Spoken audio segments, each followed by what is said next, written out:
Assalamualaikum semuanya. Malam ini kita mau tutorial bagaimana cara membuat suara kita ada tulisannya di dalam video ya. Pertama kita pilih dulu aplikasinya seperti ini.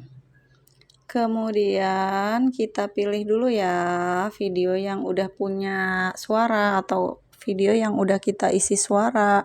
Contohnya seperti ini. Nah, kita buka dulu ya.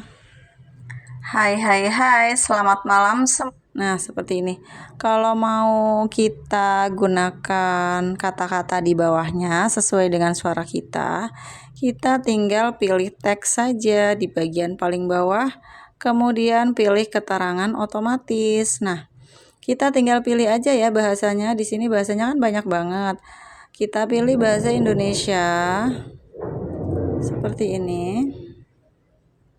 Kemudian kita klik mulai seperti ini. Nah, dia lagi proses dulu ya. Tunggu sebentar sampai 100%.